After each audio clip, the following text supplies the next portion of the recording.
السلام علیکم ورحمۃ اللہ وبرکاتہ۔ اعوذ باللہ من الشیطان الرجیم۔ بسم اللہ الرحمن الرحیم۔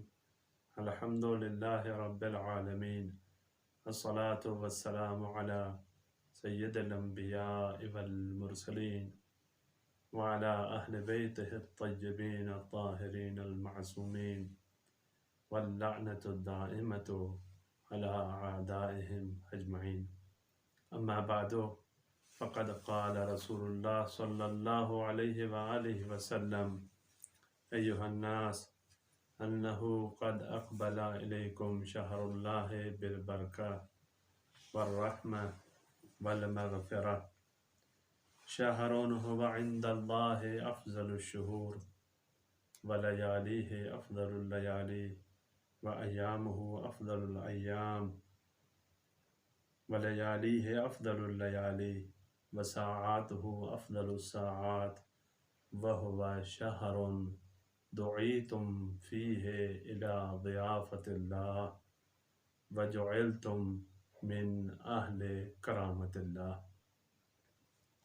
دعا ہے کہ خداوند متعال اس ماہ رمضان میں اور ہماری زندگی کے تمام ماہ رمضانوں میں خداوند متعال ہمیں ماہ مبارک رمضان کی برکات سے استفادہ کرنے کی توفیق عنایت فرمائے، اور اس ماہ مبارک میں پروردگار جو کچھ اپنے نیک بندوں کو عطا کرتا ہے اس میں سے ہمیں بھی کچھ عطا کرے، اور یہ خیرات، برکات، فیوزات الہی ہم سب مومنین کے شامل حال ہوں۔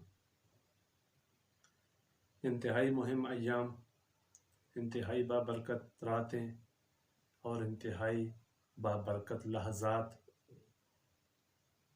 اس خطبے میں ابھی جس جملے پہ ہم پہنچے ہیں یہ انتہائی دقت طلب، انتہائی پرمعنی، انتہائی پرفائدہ اور یوں کہیں کہ در حقیقت معرفت کا ایک ذخیرہ ہے اہل کے لیے۔ جملہ یہ ہے وَهُوَ شَهْرٌ دُعِیتُم فِیہ اِلیٰ ضِیافَتِ اللہ۔ نبی مکرم صلی اللہ علیہ وآلہ وسلم اپنے صحابہ کے سامنے یہ بیان فرما رہے ہیں کہ اے میرے صحابیوں، ماہ رمضان کا تعارف کرواؤں۔ اور میں ایک اپنے استاد سے سن رہا تھا، خود نہیں پڑھا، آیت اللہ شاہ زندہ فرما رہے تھے کہ ائمہ کی یہ روش تھی، یہ رسول خدا صلی اللہ علیہ وآلہ وسلم اور بعد والے ائمہ کی روش تھی کہ ماہ رمضان آنے سے پہلے اپنے شاگردوں کو، اپنے ماننے والوں کو جو ائمہ کی بات سنتے تھے انہیں ماہ رمضان کا تعارف کرواتے تھے، بتاتے تھے کہ یہ مہینہ جو آ رہا ہے اسے دوسرے دنوں جیسا نہیں لینا، خصوصی تعارف کرواتے تھے۔ اتنا تو ہم نے پڑھا ہوا ہے کہ جب یہ مہینہ آتا تھا تو امام زین العابدین علیہ السلام اور ائمہ استقبال کرتے تھے، اور جب جاتا تھا تو الوداع کرتے تھے اور گریہ کناں ہوتے تھے جیسا کوئی عزیز بچھڑ رہا ہو۔ یہ آخری ایام کی دعاؤں میں موجود ہے امام زین العابدین علیہ السلام سے۔ یہ بہت مہم ہے کہ ماہ ضیافت خداوند متعال وَهُوَ شَهْرٌ دُعِیتُم فِیہ اِلیٰ ضِیافَتِ اللہ، یہ ایسا مہینہ ہے جس میں آپ کو، مسلمانوں کو، امت رسول اللہ صلی اللہ علیہ وآلہ وسلم کو دعوت دی گئی ہے۔ کس چیز کی دعوت؟ مہمانی خداوند متعال کی۔ میزبان خدا ہے اور مہمان آپ ہیں۔ یہ بہت بڑی بات ہے، بہت بڑی بات ہے، کیونکہ ہمیں بغیر مانگے مل گئی ہے، شاید ہم اس کی قدر نہیں کرتے۔ گزشتہ امتیں خداوند متعال سے ضیافت مانگتی تھیں اپنے انبیاء کے ذریعے سے، انبیاء کے سامنے دست بے دعا ہوتے تھے، التجا کرتے تھے، بنی اسرائیل کے متعلق قرآن مجید نے اس طریقے سے بیان فرمایا ہے کہ بنی اسرائیل اپنے نبی کے پاس آئے، حضرت عیسیٰ علی نبینا و آلہ و علیہ السلام پاس آئے اور کہا کہ اے حضرت عیسیٰ، خداوند متعال سے مانگیں، خداوند متعال سے التجا کریں، آپ ہمارا واسطہ بنیں، آپ التجا کریں کہ ہمارے لیے ضیافت الہی کا بندوبست ہو۔ حضرت موسیٰ علیہ السلام کے سامنے بھی اسی طریقے سے پھر حضرت عیسیٰ علیہ السلام نے خداوند متعال کی بارگاہ میں دعا کی، اللہم ربنا انزل علینا مائدۃ من السماء، خدایا ہمارے لیے ضیافت کا اہتمام فرما۔ سورہ مائدہ کو اسی وجہ سے مائدہ کہتے ہیں، مائدہ یعنی دسترخوان۔ حضرت موسیٰ کی قوم کے لیے من و سلوہ ہے۔ گزشتہ امتیں یہ دعوت خداوند متعال کی مدعو نہیں ہوتی تھیں اس طرح سے جس طرح سے اس امت کو دعوت دی گئی ہے، بلکہ امتیں سوال کناں ہوتی تھیں، امتیں التجا کرتی تھیں، اور پھر ضیافت الہی جا کر نصیب ہوتی تھی۔ لیکن ہمیں اس امت کو کیا انعام دیا؟ کون سی رحمت ہے، کون سی برکت ہے، کون سی مغفرت ہے اس مہینے میں مسلمانوں کے لیے؟ کہا یہاں آپ کو مانگنے کی ضرورت نہیں ہے، بلکہ آپ کو عطا کر دیا گیا ہے۔ یہ عطا خداوند متعال ہے ماہ مبارک رمضان امت رسول اللہ کے لیے۔ یہ کم بات ہے، یہ بہت بڑی بات ہے۔ اور پھر اس سے بڑھ کر یہیں پر بات تمام ہو جاتی ہے؟ نہیں، اس سے بڑھ کر مطلب اس سے آگے بھی ہے۔ گزشتہ امتوں کے لیے جو دسترخوان آتا تھا وہ مادی دسترخوان تھا، من و سلوہ آ رہا ہے، بٹیرے اور تیتر اور گوشت آ رہا ہے، لیکن اس امت کے لیے جو دسترخوان آ رہا ہے وہ معنوی دسترخوان ہے۔ بہت بڑا فرق ہے کہ ایک امت اپنے نبی کے سامنے التجا کرتی ہے، نبی خداوند متعال کی بارگاہ میں التجا کرتے ہیں، اور دسترخوان جو آتا ہے وہ دسترخوان مادی دسترخوان ہے۔ ایک امت کو خداوند متعال معنوی دسترخوان دیتا ہے۔ کہاں خاک، کہاں عالم پاک، کہاں یہ مادہ اور کہاں معنویات۔ بہت عجیب ہے، بہت بڑا مطلب ہے یہاں پہ کہ اے مسلمانوں، آپ کو دعوت دی گئی ہے کس چیز کی؟ مہمانی خدا کی، خداوند متعال میزبان ہے۔ ابھی اگر کوئی انسان خداوند متعال کی میزبانی کو قبول نہ کرے اور روزہ رکھ سکتے ہوئے بھی نہ رکھے، اس سے بڑا کوئی اور بدبخت ہوگا؟ یقیناً اس سے بڑھ کے کوئی اور بدبخت نہیں ہے۔ آیا فقط امتیں اس طریقے سے تھیں؟ نہ، نبی بھی ایسے ہی تھے۔ اللہ اکبر، یہ بہت عجیب بات ہے۔ انبیاء بھی ایسے ہی تھے، انبیاء بھی مانگتے تھے اور پھر عطا ہوتا تھا۔ حضرت موسیٰ علیہ السلام ہیں، تبلیغ دین کا حکم ملا، کہا موسیٰ جائیں تبلیغ کے لیے، کہا خدایا کچھ چیزیں چاہیے، کون سی چیز چاہیے؟ کہا سب سے پہلے صدر دے دو۔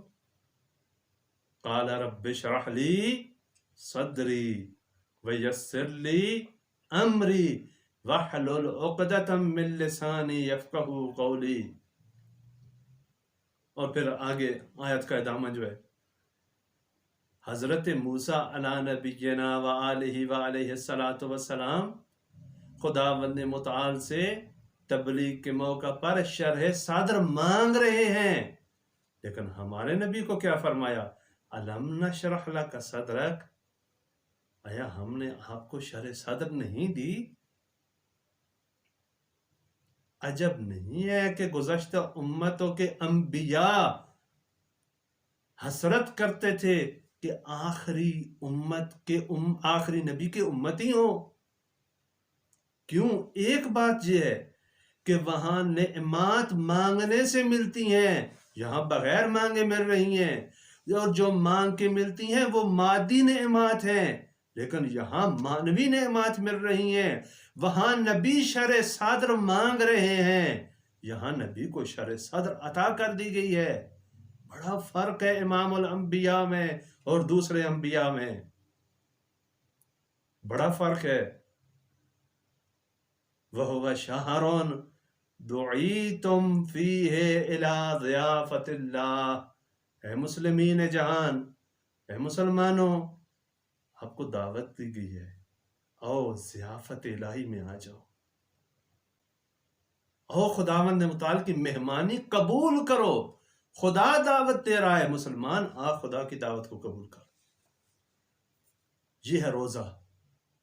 روزہ تمہیں بھوکا اور پیاسا رکھنے کا نام نہیں ہے، روزہ آپ کو کرامت تک پہنچانے کا نام ہے، روزہ آپ کو شرافت تک پہنچانے کا نام ہے۔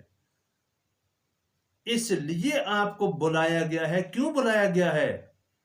کیونکہ رحمتیں، برکتیں، مغفرتیں دینی ہیں۔ یہ مہینہ رحمتوں والا ہے، برکتوں والا ہے، مغفرتوں والا ہے۔ آپ کو بلایا گیا ہے کہ اس طرف آؤ۔ کیوں آؤ؟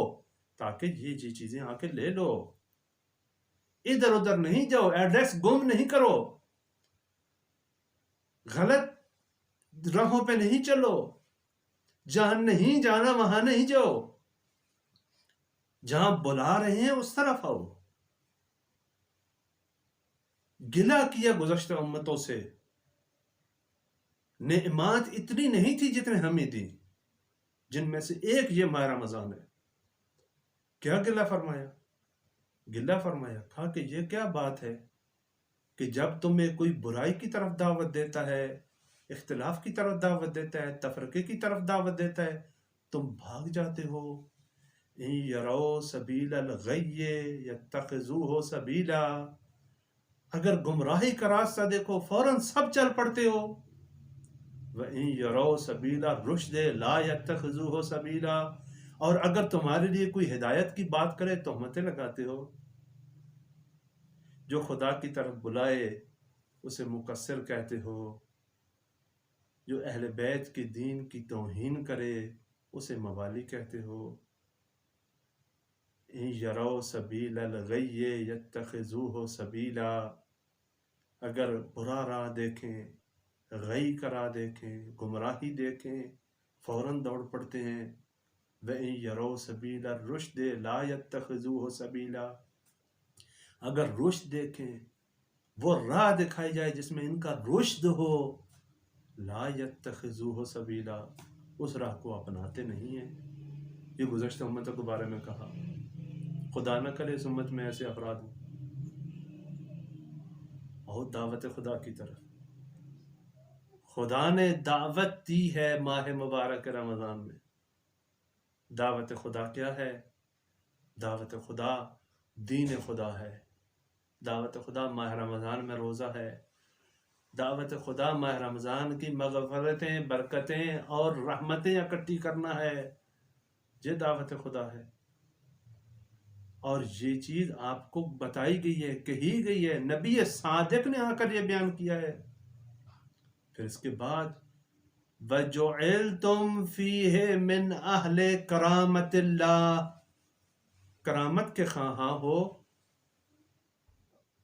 تمہیں پتہ چل جائے کہ کوئی آدمی کرامت کرتا ہے، تم اس کے پیچھے دوڑ پڑتے ہو۔ رسول اللہ فرما رہے ہیں کہ میری امت پوری کو یہ کرامت عطا کی گئی ہے، اور یہ بھی کرامت خدا کی طرف سے۔ تم سب مسلمان اہل کرامت ہو اگر خدا کی دعوت کو قبول کرو تو۔ ادھر ادھر بھاگنے کی ضرورت ہی نہیں ہے، کہیں جانے کی، کوئی غلط ایڈریس پہ جانے کی ضرورت ہی نہیں ہے۔ وَجُعِلْتُمْ فِيهِ، رسول اللہ فرما رہے ہیں۔ عرض کیا پہلے دن میں کہ کتنے ائمہ نے یہ خطبہ نقل کیا، امام علیہ السلام سے صحابی نے، اور پھر رسول تک کتنے ائمہ نے نقل کیا؟ کم از کم 8 ائمہ نے اس خطبے کو نقل کیا، جس کی سند میں 8 امام معصوم ہیں، اور 9 رسول اللہ، 9 معصوم مل کر امت مسلمہ کو کہہ رہے ہیں تم سب اہل کرامت ہو۔ آیا یہ کم ہے؟ ایک بات کی تصدیق 9 معصوم کریں کہ مسلمانوں اگر تم ماہ رمضان سے استفادہ کرو تم اہل کرامت ہو.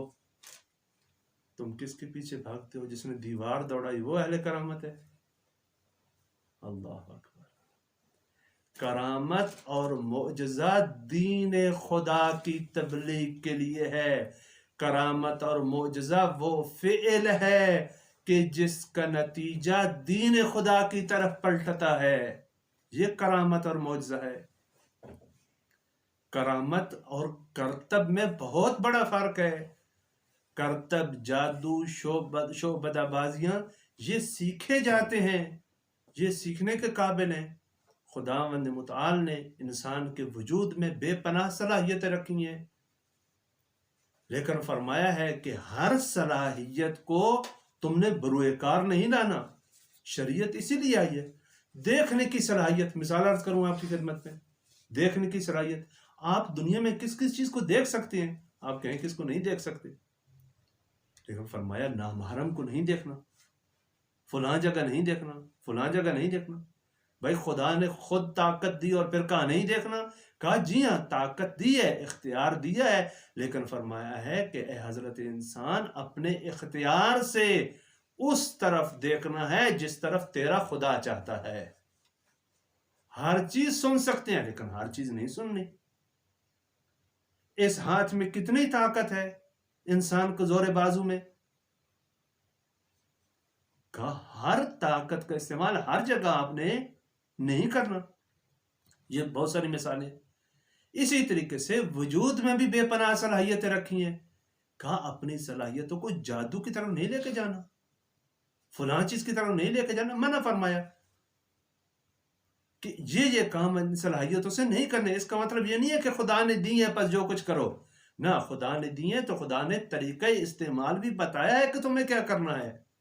آج یوٹیوب پہ دیکھیں ہندو مرتازوں نے انہی خداوند متعال کی دی ہوئی صلاحیتوں سے غلط استفادہ کر کے اپنے لیے کیا کیا کرتب بنا لیے ہیں. یہ کرتب کرامتیں نہیں ہیں. کرامت وہ چیز ہے کہ جو خداوند متعال انسان کو عطا کرتا ہے. اور کس وجہ سے عطا کرتا ہے؟ اعمال کی وجہ سے، انسان کے پاکیزہ کردار کی وجہ سے. کیوں؟ اس وجہ سے کہ اس انسان نے دعوت خدا کو قبول کیا ہے. یہ کم انسان نہیں ہے، یہ اس قابل ہے. کیونکہ دعوت خدا کو قبول کر لیا. ابھی پہلا انعام کیا ہے؟ وَجُعِلْتُمْ فِيهِ مِنْ أَهْلِ كَرَامَةِ اللَّهِ. ہم نے آپ کو کرامت دے دی ہے. کیوں؟ کیونکہ دعوت خدا کو قبول کیا ہے. لیکن ایک آدمی خدا سے جنگ کر رہا ہے، خدا کے حکام کو پامال کر رہا ہے، دوسروں کے حقوق بھی پامال کر رہا ہے، اور یہ کرامت ہو؟ دوسروں کے حقوق پامال کرنا کرامت نہیں ہے. کوئی کرامت ایسی نہیں ہے جو خداوند متعال نے انسانوں کو دی ہو اہل بیت کو نہ دی ہو. کوئی کرامت ایسی نہیں ہے. دیواریں دوڑانا کرامت نہیں ہے. گاڑیوں کے کرائے نہ دینا کرامت نہیں ہے. حقوق ہیں، حقوق ادا کرنے ہوتے ہیں. جب ایک مرتاز گاڑی اسے کہیں کہ ٹرین کا کرایہ دو اور وہ مرتاز ٹرین کو روک دے، اگر تو اتنا ہی اہل کرامت ہے تو اتنی طاقت دکھانے کے بجائے وہ 4 روپے بنا دے اور وہ اس کو دے دے جو اس کی ضرورت ہے. لیکن یہ اسلام میں انحراف اور کجی لوگوں نے اپنی طرف سے بہت پہلے پیدا کرنے کی کوشش کی. عبداللہ ابن جندب ہیں حجاج ابن یوسف کے دربار میں. مسجد میں کیا ہوا؟ یہودی جادوگر آ کر کرتب کرتے تھے. مسجد میں مسلمانوں کے خلیفوں کا نمائندہ آ کر دیکھتا تھا، محظوظ ہوتا تھا، مسلمان بھی تالیاں بجاتے تھے. کون سے کرتب کرتا تھا؟ گدے کے منہ سے داخل ہوتا تھا، پیچھے سے نکل جاتا تھا، اور برعکس. ایک آدمی کو قتل کر دیا اس نے، پھر اس کو زندہ کیا. کہا یہ یہودی جادوگر کا کمال ہے. وہیں پر حضرت علیہ السلام کے شاگرد عبداللہ بن جندب موجود تھے. عبداللہ بن جندب نے کیا کیا؟ اٹھ کے مسجد میں اٹھ کے جادوگر کی گردن کو قلم کر دیا. کہا اگر تم مردوں کو زندہ کر سکتے ہو اور اپنے آپ کو زندہ کرو. جو ہماری بکری کو شفا دیتا ہے اپنے بندے کو بچا لے. کیا میری بکریوں سے زیادہ عزیز ہے؟ وہ اپنے گھر کا انسان نہیں بچا سکتا. موت و حیات خداوند متعال کے ہاتھ میں ہے. شفا و بیماری خداوند متعال دیتا ہے. وَإِذَا مَرِضْتُ فَهُوَ يَشْفِينِ. جب میں مریض ہوتا ہوں خدا شفا دیتا ہے. غلط ایڈریس پہ نہیں جائیں. ماہ رمضان کی دعوت قبول کریں. ہر مسلمان اہل کرامت ہے. ہر مسلمان اہل کرامت ہے. یہ پیر، یہ مرتاز جو آ کر ایک کرایہ نہیں دیتا، گاڑی کا کرایہ نہیں دیتا، اس کا فائدہ کس کو جا رہا ہے؟ اس شخص کو جا رہا ہے، کیونکہ خود اپنے آپ کو بچایا ہے. کرامت وہ نہیں ہوتی جہاں پر انسان خود اپنے آپ کو بچائے. کرامت وہ ہوتی ہے کہ جس کے ذریعے سے ولی اللہ دین خدا کو بچاتا ہے. اسے کرامت کہتے ہیں. یہ کرامت ہوتی ہے جہاں اپنی ذات کو بچاتا ہے، جس کا فائدہ اس شخص کو جا رہا ہے. کرامتیں ذاتیات کے لیے نہیں ہوتی، کرامتیں دین خدا کے لیے ہوتی ہیں. کربلا سے چند روز پہلے وہب قلبی کی ماں پیاسی تھی، پانی کا چشمہ نکالا. کس لیے؟ تاکہ یہ سیراب ہو جائے. کس لیے؟ کیوں سیراب ہو؟ تاکہ لا الہ الا اللہ محمد رسول اللہ پڑھنے اسلام میں آ جائیں. یہی امام حسین علیہ السلام جو کربلا سے چند دن پہلے ایک عیسائی عورت کی پیاس نہیں برداشت کر سکتے، 3 دن کا پیاسا علی اصغر دیکھ رہے ہیں. وہی تلوار موجود تھی، وہی معجزہ موجود تھا. آیا کیا؟ نہیں کیا. کیوں؟ کیونکہ وہاں دعوت اسلام تھی. اصغر اپنا بیٹا ہے. کرامتیں اپنے لیے نہیں ہوتی، کرامتیں اسلام کے لیے ہوتی ہیں. کرامت کے ذریعے سے کامچور لوگ اپنے آپ کو نہیں بچاتے. کرامت کے ذریعے سے اولیاء خدا دین خدا کی حفاظت کرتے ہیں. یہ کرامتیں ہوتی ہیں. حقوق معاف نہیں ہے. جب کسی فرد نے آپ کے لیے کوئی کام کیا تو اس کا آپ کی گردن پر حق بنتا ہے، اور وہ اسی صورت میں ادا ہوگا جب آپ ادا کریں گے. تو کسی نے کوئی آپ سے کوئی حق مانگا تو آپ دیوار دوڑا دیں، وہ بیچارہ ڈر جائے، تو کیا آپ کا اس کا حق معاف ہو جائے گا؟ حقوق معاف نہیں ہوتے. اس طریقے سے نہیں ہے. کرامتیں وہاں پر ہوتی ہیں جہاں پر کرامتوں کے نتائج، کرامتوں کے فوائد دین خدا کی خدمت میں ہوں، نہ کہ لوگوں کی ذاتیات کی خدمت میں. وہ سانپ جو سانپ بن کر فرعون کی لذت اور فرعون کی برتری کا باعث بنتا ہے، یہ جادو ہے. لیکن جو لاٹھی سانپ بن کر خداوند متعال کی توحید کی طرف دعوت دیتی ہے، یہ معجزہ موسیٰ ہے. ورنہ انہوں نے بھی سانپ بنائے، جادوگروں نے بھی، اور حضرت موسیٰ نے بھی سانپ ہی بنائے. کیوں یہ سانپ جادو بن گئے اور وہ سانپ جادو نہیں تھا، وہ سانپ معجزہ تھا؟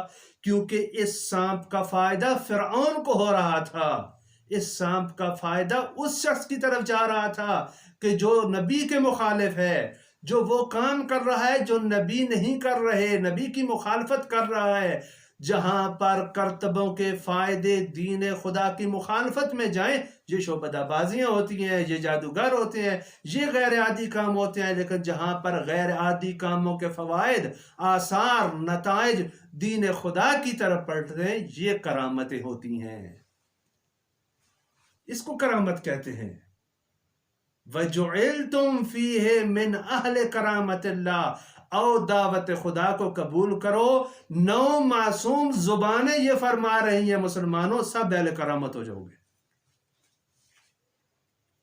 وَجُعِلْتُمْ فِيهِ مِنْ أَهْلِ كَرَامَةِ اللَّهِ.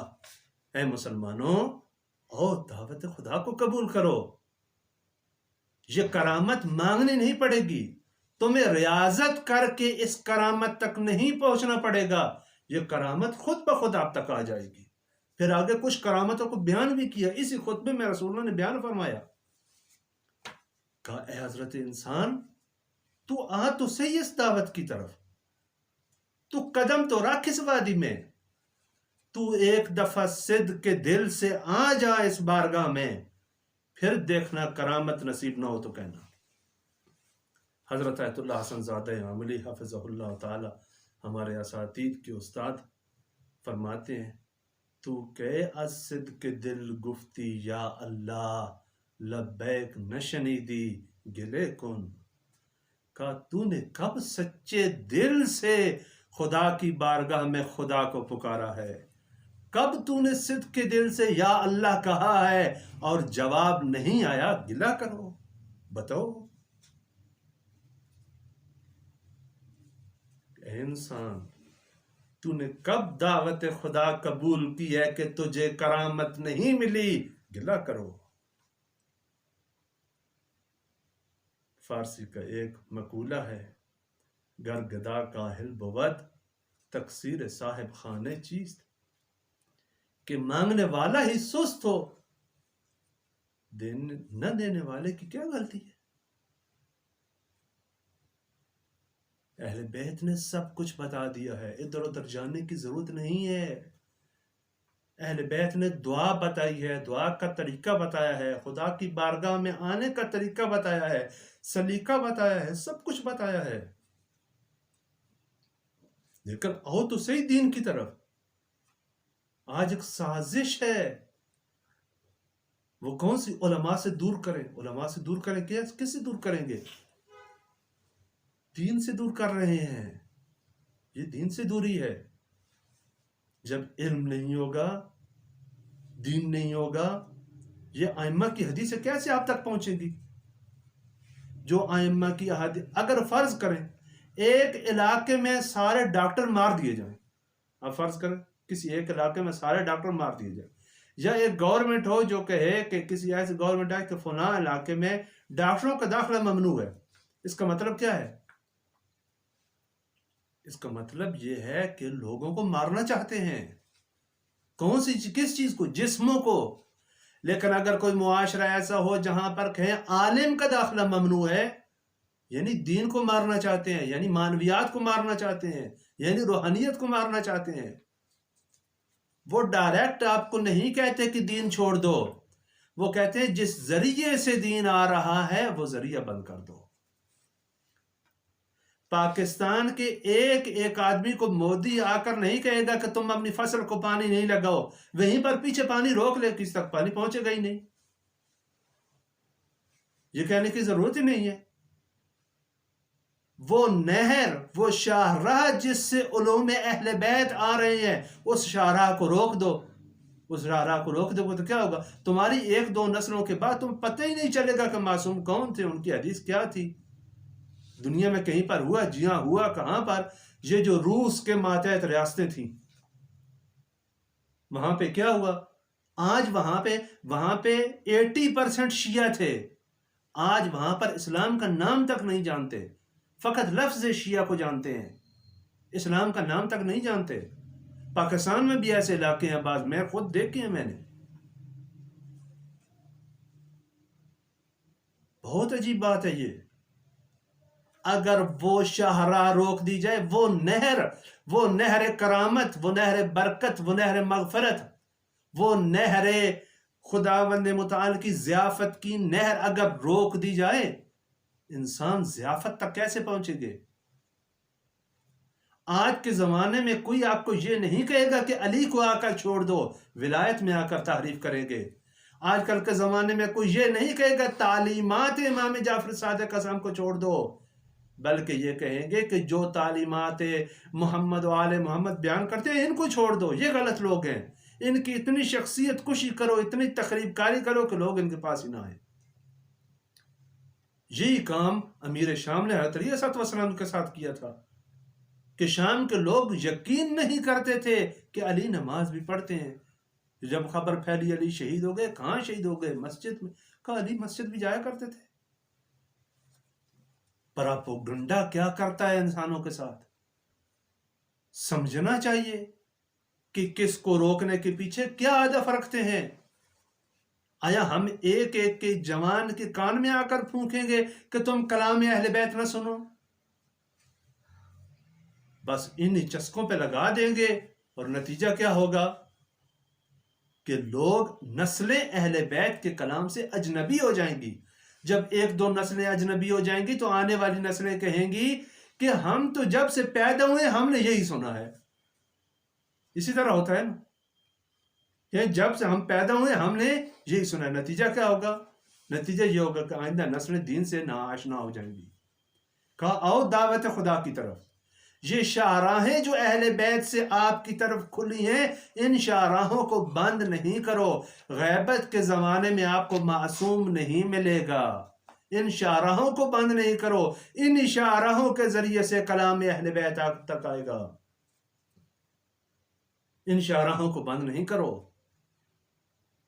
وَهُوَ شَهْرٌ دُعِيتُمْ فِيهِ إِلَىٰ ضِيَافَةِ اللَّهِ. اس مہینے میں آپ کو ضیافت الہی کی طرف بلایا گیا ہے. وہ شاہراہ جس سے ضیافت الہی کی طرف آپ کو بلا رہے ہیں اس شاہراہ کو بند نہیں کرو. اس ضیافت الہی کی طرف آؤ. دعوت خداوند متعال کی طرف آؤ. ماہ رمضان کا استقبال کرو. جب یہ کرو گے وَجُعِلْتُمْ فِيهِ مِنْ أَهْلِ كَرَامَةِ اللَّهِ. ہم جو یہ کام کرے گا اس کو کرامت